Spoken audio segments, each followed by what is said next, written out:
duhai Sahidi, duhai Sahidi. Huwan nur, huwan nur, huwan nur, huwan nur, huwan nur.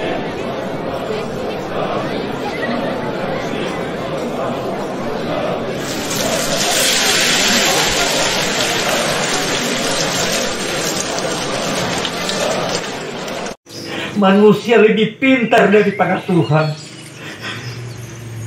Padahal hanyalah makhluk yang hina, yang tercipta dari yang hina, lalu mengaku sombong melampaui Allah Subhanahu wa Ta'ala. Ya Allah, ya Tuhan kami,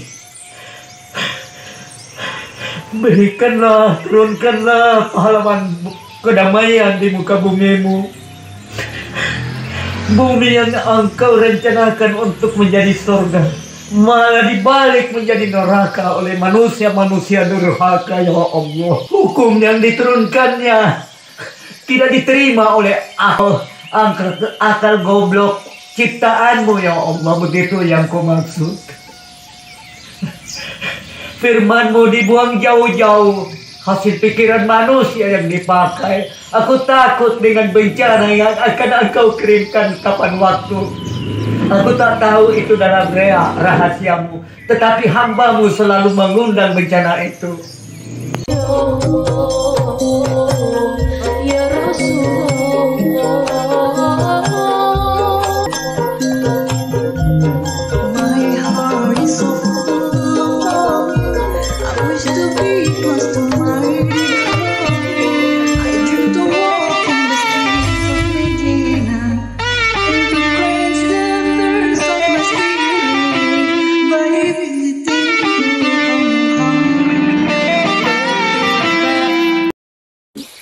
Berawal dari alam 7 saya katakan tadi. Alam 7, alam ahdah. Pertama, alam ahdah itu artinya lingkaran kosong. Ini lambangnya ibarat lingkaran kosong. Apa maksudnya itu? Sebelum ada sesuatu, aras, kursi, bulan, bintang, langit, bumi, bulan, matahari, makhluk belum ada. Ya, belum ada segala sesuatu. Awal akhir pun belum ada. Itu yang disebut alam ahdah atau disebut lingkaran kosong. Ya. Kalau bahasa Padangnya sabulun alun baralun. Sebelum segala sesuatu ada. Nah, ketika itu apa kata Allah dalam hadis qudsi? Ana kanzan makhfiyah fa uhibbu an u'rafa fa khalaqtul asya liya'rifuni. Saya ini, kata Allah, perbendaharaan yang tersembunyi. Saya suka untuk dikenali. Maka aku ciptakanlah makhluk supaya mereka mengenal aku. Nah, ini di awal. Jadi pada saat itu, ya, ana kanzan makhfiyah fa uhibbu an u'rafa fa khalaqtul asya liya'rifun. Saya ini perbendaharaan yang tersembunyi. Saya suka untuk dikenali, dan karenanya aku ciptakan makhluk supaya mereka mengenal aku. Maka tugas utama kita itu adalah mengenal Allah itulah. Makanya Nabi SAW ketika menyampaikan dakwah agama, yang pertama kali disampaikan tentang pengenalan kepada Allah. 13 tahun Pak berdakwah di Mekah, itu yang disampaikan itu tentang akidah, pengenalan kepada Allah. Belum amaliyahnya, belum. Urusan ibadahnya belum. Ya, baru masuk kepada akidah. Nah, ini yang perlu pertama. Itu yang pertama. Karena Allah suka dikenali, Allah punya iradat, kehendak. ya, menciptakan makhluk. Lalu muncullah yang disebut dengan alam wahdah. Ini alam yang kedua. Dalam bahasa tasawuf ini disebut nuqtoh satu, nuqtoh awal, atau disebut penampakan kali pertama. Nah, itu tajalli awal, ya, yang disebut alam wahdah, atau disebut juga nur zat. Nah, mulailah menampakkan diri dalam nur zat. Nah, setelah itu lebih jelas lagi penampakan kali kedua menjadi nur Muhammad, atau disebut alam wahdiyah.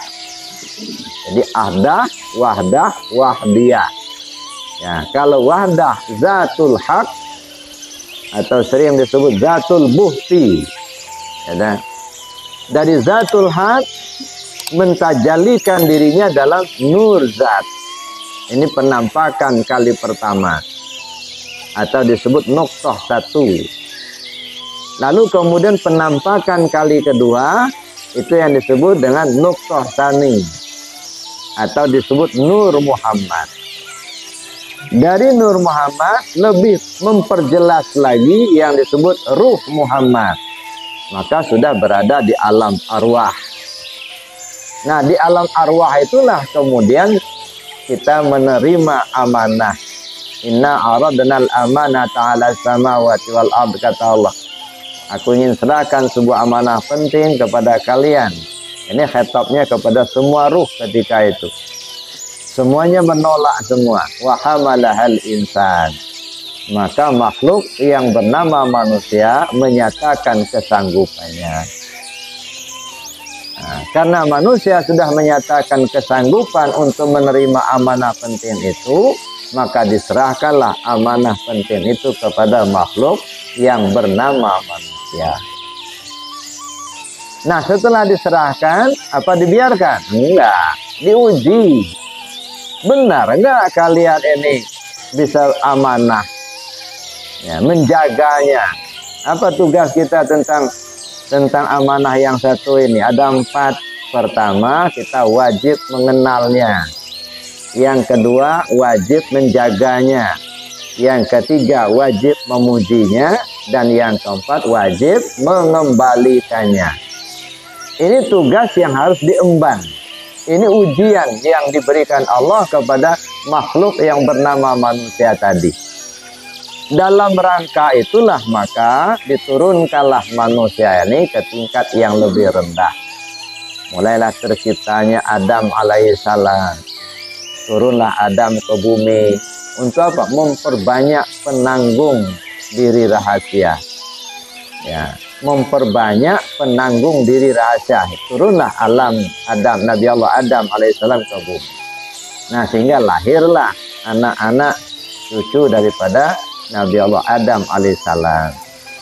Nah, supaya apa? Supaya dapat mempertanggungjawabkan amanah penting tadi, turun satu persatu. Nah, mulailah kita di alam ruh dulu, ya, di alam arwah dulu. Ruh kita disebut Ruhul Qudus, dibalut dengan pakaian Qudusiyah. Nah, ini balut pakaian lapis pertama. Ada. Lalu turun lagi kita ke alam yang berikutnya, yang disebut dengan alam Jabarut. Di alam Jabarut, ruh kita sudah berganti nama, namanya Ruh Sultani. Dibalut dengan pakaian lapis kedua, namanya pakaian Sultaniyah. Turun lagi ke alam berikutnya yang disebut alam Malakut. Ruh kita berganti nama, yang disebut dengan ruh ruhani. Maka dibalut dengan pakaian lapis ketiga, namanya pakaian ruhaniyah. Turun lagi kita ke alam nasut, alam bumi sekarang ini, ya, ruh kita berganti nama, disebut dengan ruh jismani. Dibalut dengan pakaian lapis keempat, namanya jasmani. Nah, ini. Jadi jasmani ini pakaian di bumi, Pak, sangkar. Ya, jangan terkecoh. Banyak orang terkecoh, Pak. mengutamakan sangkar, tapi tidak memperhatikan penghuni sangkar. Apalah artinya sangkar bagus kalau burungnya nggak ngukur, Pak? Nah, yang dilihat itu bukan sangkarnya, isi sangkar itu. Makanya disebutkan dalam Al-Quran, inna akramakum indallah atqakum. Nah, yang mahal itu penghuni sangkarnya, Pak, bukan sangkarnya. Ada penghuni sangkar. Ya, Pak, ruh kita itulah. Ya, itu yang diri kita yang sebenarnya tadi. Nah, turunlah kita ke bumi ini untuk mempertanggungjawabkan, untuk apa? Diuji, ya, untuk menempuh ujian. Ya, khalaqal mauta wal hayat liyabluwakum ayyukum ahsanu amala.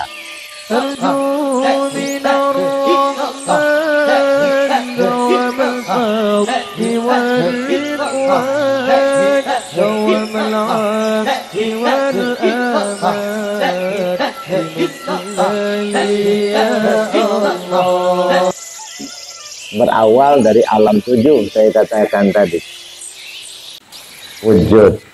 Ya, jadi sifat 20 itu yang pertama disebut sifat wujud. Wujud itu bahasa Arab, bahasa kitanya apa? Ada. Nah, jadi adanya Allah kita perlu dalil. Apa buktinya? Dalil itu kan bukti. Ya, dalil ini ada yang sifatnya tertulis, ada yang sifatnya tidak tertulis, atau disebut kunyah dan kauniyah. Yang tertulis itu Al-Quran 30 juz, itu dalil yang tertulis. Dalil yang tidak tertulis alam terkembang. Ya, bagaimana, kenapa kok matahari terbitnya dari timur tenggelam di barat? Itu jauh. Kenapa kalau ada air, misalnya rumput-rumput tanaman menjadi subur? Itu dalil semua itu. Kenapa kok gelas ini, makanan ini ada di depan saya ini? Dalil. Kenapa meja ini kok terletak di sini? Kenapa karpet ini kok terbentang bujur begini? Dalil semua. Jadi bicara dalil bukan hanya yang tertulis, tapi yang tidak tertulis. Kalau yang tertulis cuma 6.666 ayat, Pak. Kalau yang tidak tertulis berjuta-juta ayat Allah. Ini alam ini ayat semua ini. Ayat itu kan tanda. Tanda adanya Allah. Ini lihatlah alam ini. Ada matahari, bulan, bintang. Ada pergantian siang dan malam. Ada air, ada api, ada bebatu, ada laut. Masya Allah. Itu dalil semua itu. Ya, jadi makanya ada yang disebut dengan dalil nakli dan dalil akli. Nah, jadi kalau kita bicara ilmu tauhid, kita berpatokan kedua dalil itu. Dalil nakli itu dalil yang bersumber dari Al-Quran dan Sunnah. Itu dalil nakli namanya. Yang kedua dalil akli. Dalil akli berdasarkan logika. Ya. Kadang-kadang dia tidak tersebut di dalam Al-Quran, tetapi tidak bisa ditolak oleh akal. Nah, itu ya.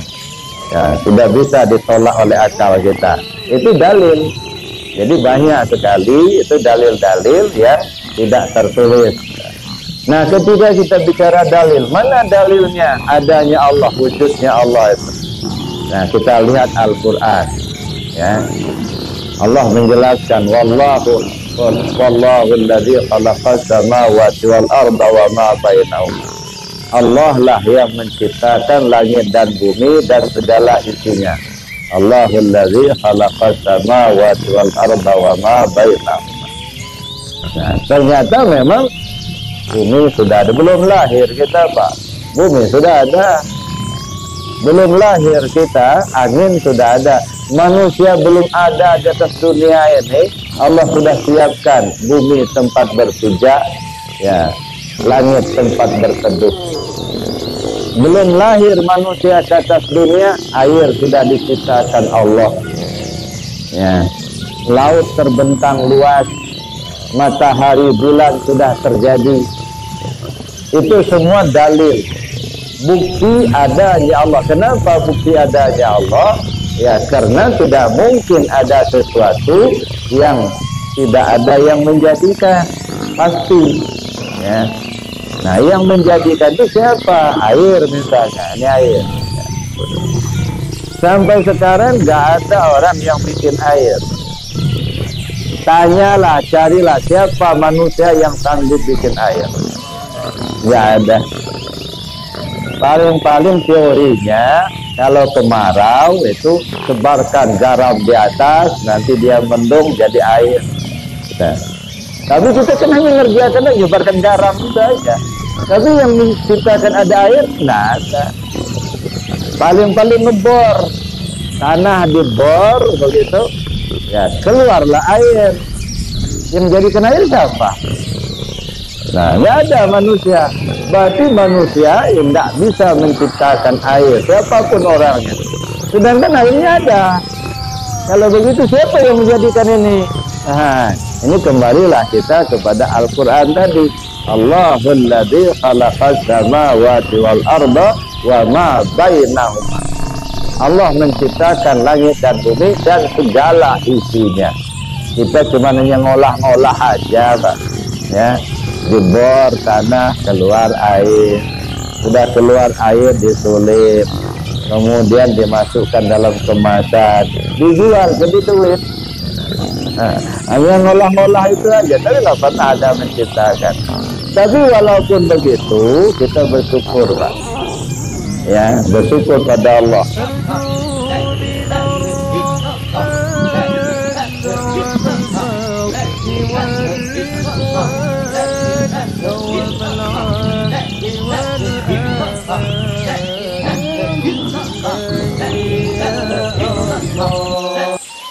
Wujud